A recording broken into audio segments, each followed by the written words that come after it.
Halo YouTube, kali ini saya akan membahas tentang sub for sub. Untuk kalian yang masih melakukan kegiatan ini, simak video ini sampai selesai biar nggak ada lagi itu kalimat amanah atau apalah. Oke?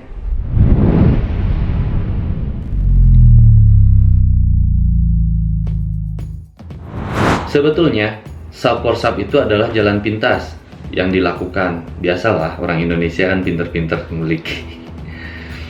Jadi kita kembali ke sistem YouTube dulu sebelumnya. Kenapa di YouTube ada panel like, dislike, bagikan, komen, subscribe. Sebelum kita membahas lebih jauh tentang sub for sub, gimana caranya supaya aman, saya kayaknya ingin ngejelasin dulu deh cara kerja YouTube. Jadi begini, kita bikin video, ya. Kita pasti bikin video itu nggak asal lah, minimal kita harus lihat angle, lihat posisi, dan lain-lain. Seburuk-buruknya kita ngebuat video yang kita posting di YouTube, pasti itu sudah melalui beberapa tahap pemikiran dan proses yang editnya. Walaupun itu copy paste dari channel orang, itu pun memerlukan proses, yaitu kita harus download dulu, kemudian kita harus upload juga. Intinya, kita upload video itu melalui beberapa proses. Yap. Setelah kita melalui beberapa proses, kemudian kita upload video. Setelah upload video, kita setting kata kunci. Pokoknya semua kegiatan yang sesuai dengan SEO, Search Engine Optimization, itu kita lakukan.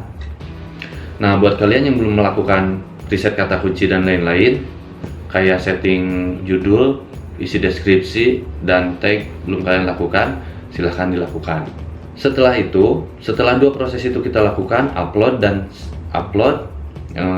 video, setting kata kunci, kemudian posting. Sebetulnya proses kita cukup di situ. Sebetulnya, seharusnya proses kita cukup di situ. Setelah kita membuat konten yang bagus, kita setting sesuai dengan ketentuan yang ditentukan oleh YouTube. Selebihnya kita serahinlah sama YouTube. Biarkan sistem YouTube yang berjalan dengan sendirinya. Pada kasus ini sedang rame nih, sub for sub. Jadi udah terlanjur banyak ya jalan pintas. Karena mereka pikir, mungkin kalian, saya juga pernah. Saya kenapa tahu ini karena saya ikut gabung juga ke grup-grup tertentu yang isinya itu sub for sub. Jadi kenapa itu dilakukan? Yang pertama, pengen cepat-cepat monet. Karena yang diisi kepala orang-orang itu dapat uang, sesimpel itu. Terus yang kedua, setelah kita upload, kita nggak sabar, pengen cepat-cepat banyak yang nonton, pengen cepat-cepat banyak subscriber bertambah gitu, dan jam tayang bertambah. Ya, alasannya berbeda-beda, tapi tujuannya itu sih, itu aja. Intinya itu pengen cepet-cepet monet. Terus nanti ujung-ujungnya pas monet bingung lagi, kenapa monet saya ditolak.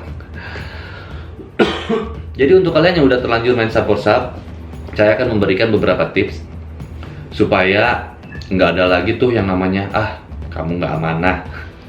Terus akhirnya pada saling mencurigai dan lain-lain. Oke, kita langsung masuk ke YouTube ya. Banyak metode yang digunakan, salah satunya ngasih nama channel doang. Jadi biar di copy terus dipaste kan. Terus yang kedua ada juga ngasih judul dan channel. Pada dasarnya menghindari share link. Share link itu kita masuknya trafficnya di traffic eksternal, yaitu melalui WhatsApp. Oke, kita lanjut ya supaya kalian nggak berpikir saling mencurigai. Sekarang saya ingin bahas kenapa ada bahasa sub saya berkurang. Jadi begini, untuk kalian yang nggak melakukan teknik nanti yang saya lakukan, kemungkinan besar sub menghilang itu sangat besar. Bukan karena si teman battle kita itu nggak sub balik, bukan. Ada kemungkinan itu, tapi kemungkinan terbesar mereka nggak tahu teknik yang bakalan nanti saya contohkan. Jadi kemungkinannya itu mereka itu sub juga, cuman fokusnya mereka buka channel langsung diklik sub, dan itu kedeteknya itu pasti spam di YouTube. Yakinlah spam. Jadi sub kita bertambah dalam beberapa detik, mungkin 1 jam ke depan itu berkurang lagi.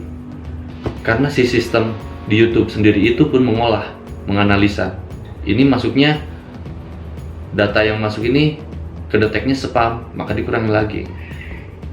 Begitu.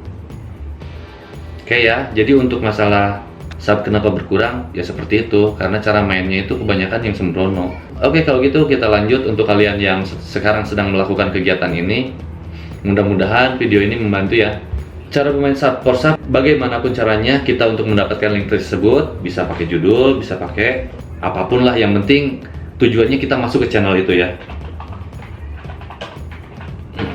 Oke, anggaplah sekarang kita udah masuk ke video yang dituju.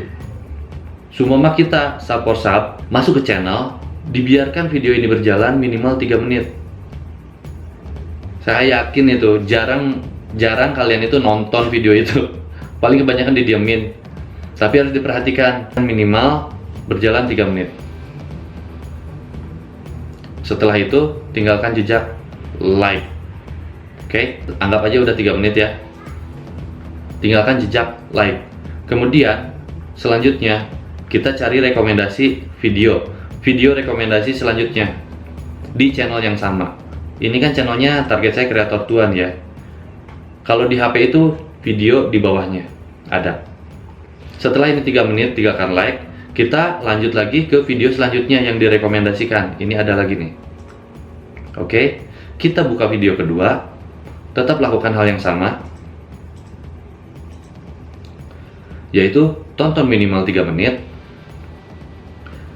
Tinggalkan jejak like. Setelah 3 menit kemudian subscribe.